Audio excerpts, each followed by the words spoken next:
Chapter 4. A Death Between Seasons. The sun came to wake him soon after dawn, a straight white dart of light, laid on his lids. He sat up with a start, wondering for a moment what bed this was, what room, what house. Then his memories of the previous day returned, and he realized that he had slept from late afternoon to early morning. The rest had strengthened him. He felt energetic, and with a whoop of pleasure, he jumped out of bed and got dressed. The house was more welcoming than ever today. The flowers Mrs. Griffin had set on every table and sill, singing with color. The front door stood open, and sliding down the gleaming banisters, Harvey raced out onto the porch to inspect the morning. A surprise awaited him. The trees, which had been heavy with leaves the previous afternoon, had shed their canopies. There were new tiny buds on every branch and twig, as though this were the first day of spring. "Another day, another dollar," said Wendell, ambling around the corner of the house. "What does that mean?" said Harvey. "It's what my father used to say all the time. Another day, another dollar. He's a banker, my dad. Wendell Hamilton II. And me, I'm Wendell Hamilton III. How did you know?" "Lucky guess. I'm Harvey." "Yeah, I know. Do you like tree houses?" "I never had one." Wendell pointed up at the tallest tree. There was a platform perched up amongst the branches, with a rudimentary house built upon it. "I've been up there for weeks," said Wendell, "but I can't get it finished alone. You want to help me?"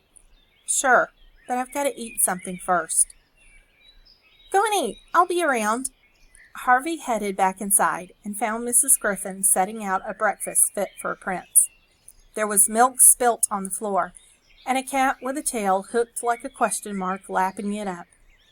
"Clue Cat?" he said. "Yes, indeed," Miss Griffin said fondly. "He's the wicked one." Clue Cat looked up as if he was being talked about. Then he jumped up onto the table and searched amongst the plates of pancakes and waffles for something more to eat. "Can he do whatever he likes?" Harvey said, watching the cat sniff this and that. "I mean, does nobody control him?" "Ah, well, we all have somebody watching over us, don't we?" Miss Griffin replied. "Whether we like it or not. Now eat. You've got some wonderful times ahead of you." Harvey didn't need a second invitation. He dug into his second meal at the holiday house with even more appetite than he had had the first. Then he headed out to meet the day. Oh, what a day it was! The breeze was warm and smelt of the green scent of growing things. The perfect sky was full of swooping birds. He sauntered through the grass, his hands in his pockets, like the lord of all he surveyed, calling to Wendell as he approached the trees. "Can I come up?" "If you've got a head for heights," Wendell dared him. The ladder creaked as he climbed, but he made the platform without missing a step. Wendell was impressed. "Not bad for a new boy," he said.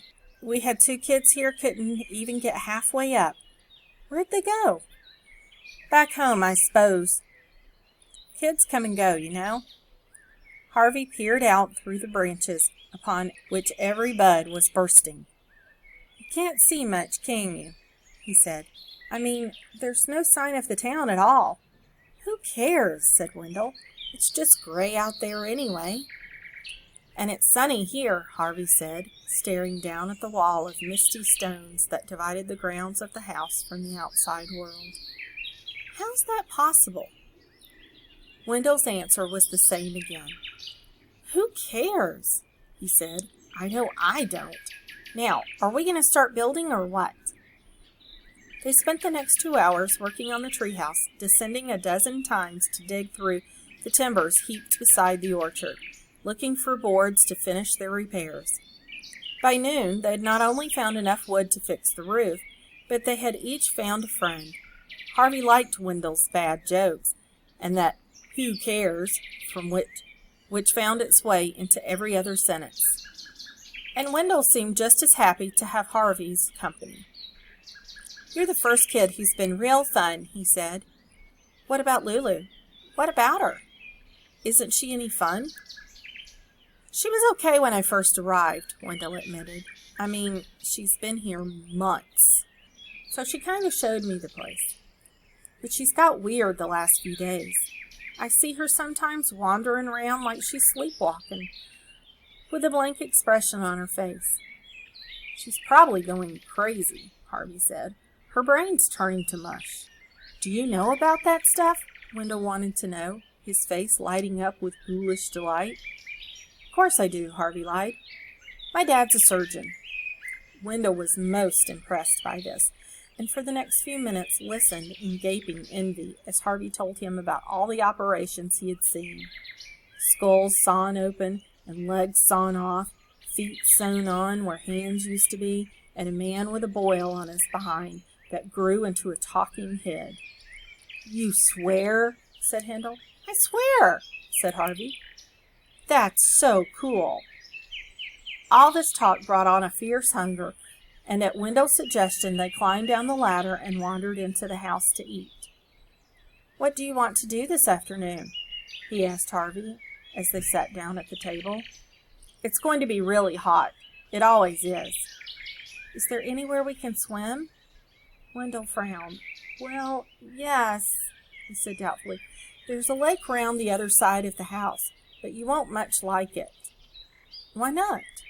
The water's so deep you can't even see the bottom. Are there any fish? Oh, sure. Maybe we could catch some. Mrs. Griffin could cook them for us. At this, Mrs. Griffin, who was at the stove piling up a plate with onion rings, gave a little shout and dropped the plate. She turned to Harvey, her face ashen. You don't want to do that, she said. Why not? Harvey replied. I thought I could do whatever I wanted. Well, yes, of course you can, she told him. But I wouldn't want you to get sick. The fish are poisonous, you see. Oh, said Harvey. Well, maybe we won't eat them after all. Look at this mess, Mrs. Griffin said, fussing to cover her confusion. I need a new apron. She hurried away to fetch one, leaving Harvey and Wendell to exchange puzzled looks. Now I really have to see those fish, Harvey said.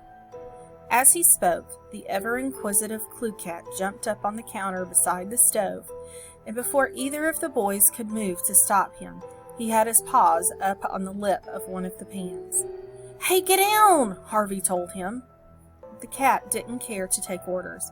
He hoisted himself up on the rim of the pan to sniff at the contents, his tail flicking back and forth. The next moment, disaster.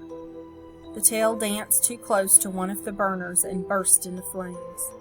Cluecat yowled and tipped over the pan he was perched upon. A wave of boiling water washed him off the top of the stove, and he fell to the ground in a smoking heap. Whether drowned, scalded, or incinerated, the end was the same. He hit the floor dead. The din brought Mrs. Griffin hurrying back.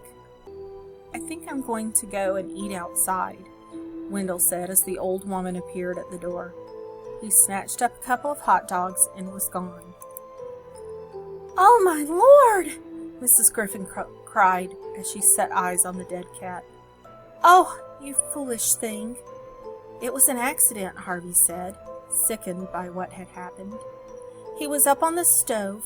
Foolish thing, was all Mrs. Griffin seemed to be able to say. She sank down onto her knees and stared at the sad little sack of burned fur. No more questions from you, she finally murmured. The sight of Mrs. Griffin's unhappiness made Harvey's eyes sting. But he hated to have anyone see him cry, so he fought back his tears as best he could and said, Shall I help you bury him? He said in his gruffest voice. Mrs. Griffin looked round. That's very sweet of you, she said. But there's no need. You go out and play. I don't want to leave you on your own, Harvey said. Oh, look at you, child, Mrs. Griffin said. You've got tears on your cheeks. Harvey blushed and wiped them away with the back of his hand. Don't be ashamed to weep, Mrs. Griffin said. It's a wonderful thing. I wish I could still shed a tear or two. You're sad, Harvey said. I can see that. What I feel is not quite sadness, Mrs. Griffin replied. And it's not much solace either, I'm afraid.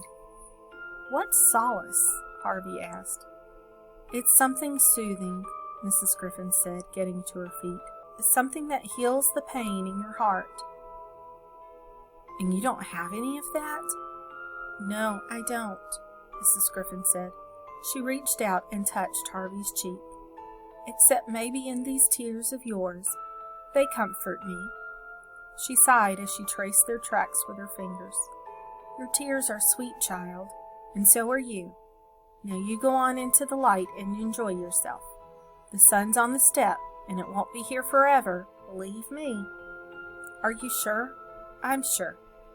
I'll see you later then, Harvey said, and headed out into the afternoon.